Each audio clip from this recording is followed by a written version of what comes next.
কথা হজম করতে শিখুন। এটা অনেক বড় গুণ। আপনাকে জিততে সহায়তা করবে। কথা না বাড়িয়ে নীরবে কাজ করে যান। আপনার কাঁধই আপনার হয়ে কথা বলবে। মন খারাপের কারণ অতীত, আর টেনশনের কারণ ভবিষ্যৎ। তার চেয়ে বরং বর্তমানকে উপভোগ করুন। আনন্দে বাঁচুন। ঠিকতে ঠিকতে সোজা সরল ভালো মানুষটিও বুঝে যায় কে তাকে সত্যিকারের ভালোবাসে আর কে তাকে নিজ স্বার্থে ব্যবহার করে। আপনার সামনে যিনি আপনার প্রশংসা আর অন্যের সমালোচনা করেন, একটু পরেই তিনি অন্যের কাছে আপনাকে নিয়ে একই কাজ করবেন। পরম সমালোচনাকারী হচ্ছে যিনি প্রতিনিয়ত আপনাকে আশীর্বাদ করেন একজন হয়ে ওঠার জন্য। সমালোকেরা নিঃসন্দেহে আপনার ভালো বন্ধু। বিনা পয়সায় ভুল ধরিয়ে দিতে সর্বদা তৎপর থাকেন। তাদের কখনোই অবহেলা করবেন না। আপনি বরং বিনয়ী হন, মানুষকে সম্মান করুন ও গুরুত্ব দিন।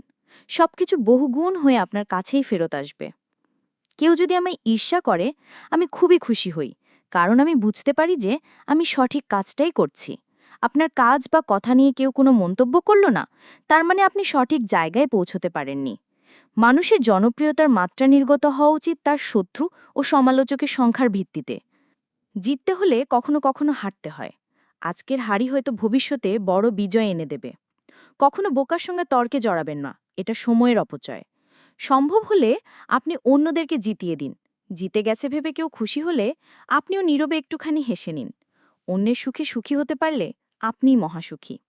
চিতাবাঘ কখনো কুকুরের সঙ্গে দৌড় প্রতিযোগিতা করে না।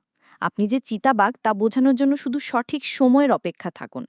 হয়তো অনেক কিছুই পারেন, তবে দরকার নেই তা বলে বেড়ানোর। নীরবে কাজ করে যান। যার প্রয়োজন তিনি আপনাকে ঠিকই খুঁজে নেবেন। তবে অযোগ্য কাউকে টেনে উপরে তুললে সেই একসময় উল্টো আপনার যোগ্যতা নিয়ে প্রশ্ন তুলে প্রতিশোধ নেবে। আপনি দুনিয়ার কাউকে বদলাতে পারবেন না, শুধু নিজেকে ছাড়া। আপাতত সেটাই করুন, নিজেকে বদলে ফেলুন। আর অন্তত দুজন অসহায় মানুষকে জীবনে প্রতিষ্ঠিত হতে সাহায্য করুন। সবাই এই নীতিতে বিশ্বাসী হয়ে কাজ করলে চারপাশের দুনিয়া এমনিতেই বদলে যাবে।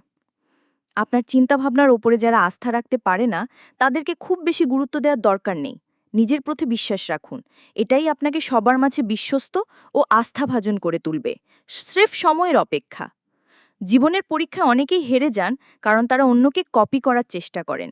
কিন্তু তাদের আসলে জানা নেই প্রত্যেকের প্রশ্নপত্রটাই আলাদা। কোথায় জন্মেছেন সেটা আপনার নিয়তি, কোথায় পৌঁছবেন সেটা আপনার কর্মফল। আজকে থেকে ঠিক ৯৯৯ দিন পরে আপনার অবস্থান কোথায় হবে, সবকিছু নির্ভর করছে এখন কাদের সঙ্গে মিশছেন আর কি বই পড়ছেন তার উপর। কোনো কথা শোনামাত্রই যাচাই না করে বিশ্বাস করবেন না, কেননা মিথ্যে কথা সবসময়ই সত্যের চাইতেও তীব্রতর। প্রমাণের ঝামেলা নেই বলে মিথ্যে কথা ও গুজব দ্বিগুণ গতিতে ছোটে। কিন্তু সত্যটা প্রমাণ করতে যথেষ্ট সময়ক্ষেপণ ও বেগ পেতে হয়। জীবনটা বড্ড ক্ষণস্থায়ী, ভালো করারই সময় কম। মন্দ কাজ করার সুযোগ কই?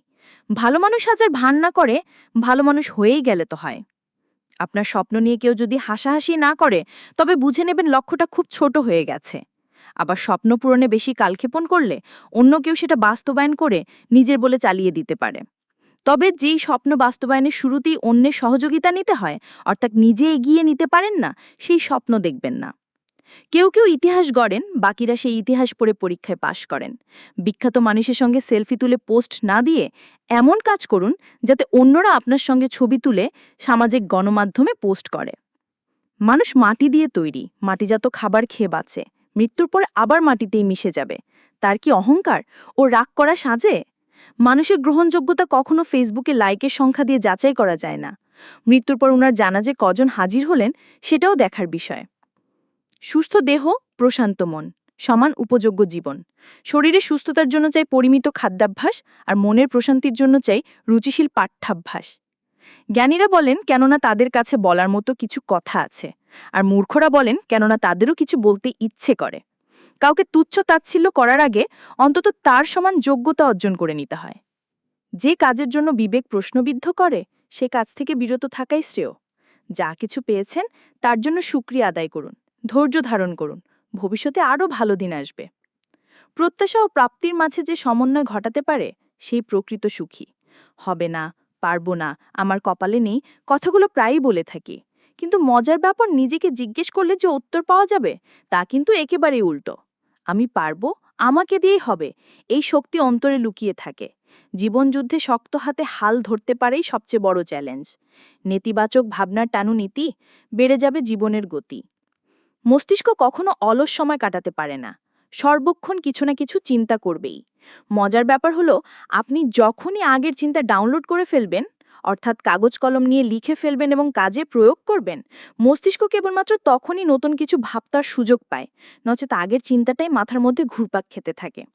কোনো একটা চিন্তা কাজে পরিণত না করে মাথায় নিয়ে বসে থাকলে নতুন চিন্তা মাথায় আসে না, ঢোকার জায়গা পায় না। কোনো পরিকল্পনাই গ্রহণযোগ্য নয় যতক্ষণ না সেটি বাস্তবায়িত হচ্ছে। তাই মাথায় যত বুদ্ধি আসে, যত দ্রুত সম্ভব কাজে লাগান, হয় লাভ হবে, নইলে অভিজ্ঞতা হবে। অর্জন হিসেবে কোনোটাই মন্দ নয়। পৃথিবীতে এমন কোনো কাজ নেই যা করলে জীবন ব্যর্থ হয়। জীবন এতই বড় ব্যাপার যে একে ব্যর্থ করা খুবই কঠিন। যারা কোনো কালেই কিছু করবেন না, তারাই কেবল বলে অসম্ভব। এ জগতে মানুষের কাছে অসম্ভব বলে কিছুই নেই, থাকতে পারে না। এ পৃথিবীতে অসম্ভব বলে যদি কিছু থাকে, সেটা আছে কেবল মূর্খ ও অলসদের অভিধানে।